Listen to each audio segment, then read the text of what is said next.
अखिल भारतीय सफाई मजदूर कांग्रेस के प्रदेश कार्यवाहक अध्यक्ष अनिल जैनवार ने नगर निगम से 80,000 सफाई कर्मचारियों को बाहर किए जाने की संभावित कार्रवाई की कड़ी निंदा की है।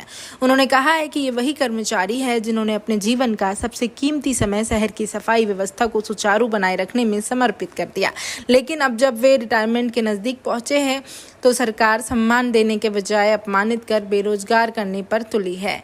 अनिल जैनवार ने स्पष्ट कहा है कि ये निर्णय न केवल अन्यायपूर्ण है बल्कि अमानवीय भी है।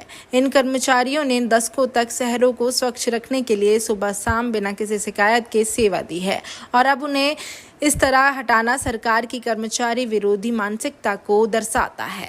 उन्होंने सरकार को चेतावनी देते हुए कहा है कि अगर ये निर्णय वापस नहीं लिया गया तो संगठन पूरे प्रदेश में उग्र आंदोलन करेगा।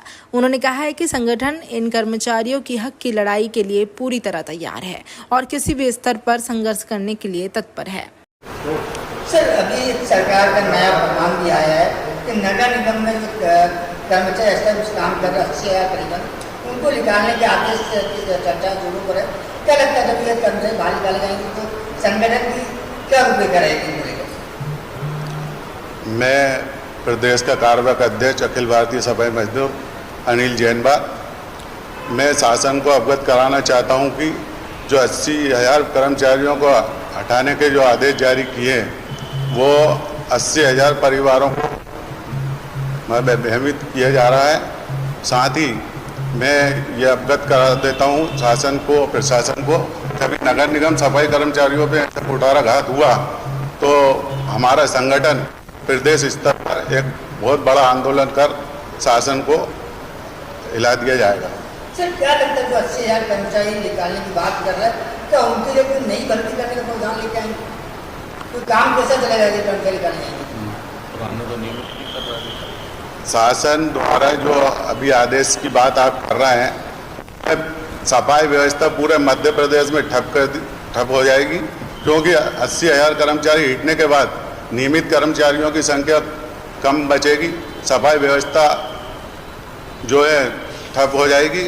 इस कारण हमारा शासन से अनुरोध है कि पहले पुनः विचार कर संगठनों को बुला के बात करें, उसके बाद कर्मचारी हटाने की बात की जाए। क्या लगता है सर, अभी भी अपन देखते सफाई व्यवस्था कर्मचारी कम है, सफाई व्यवस्था पूरी नहीं हो पाती, ऊपर सरकार कर्मचारी को निकालने की बात कर रही है।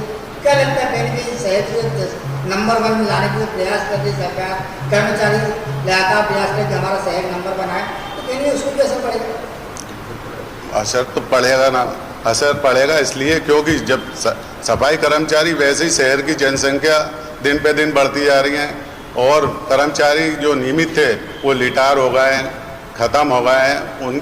उनकी जगह ना तो कोई नई व्यवस्था शासन प्रशासन कर रही है। जो अभी नंबर 1 का सपना देख रहे हैं, मुझे तो नहीं लगता भैया भोपाल नंबर 1 आ सके। कभी सफाई कर्मचारी जो हटाया गया तो उसका घोर विरोध किया जाएगा। अनिल जैनवार, प्रदेश कार्यवाहक अध्यक्ष।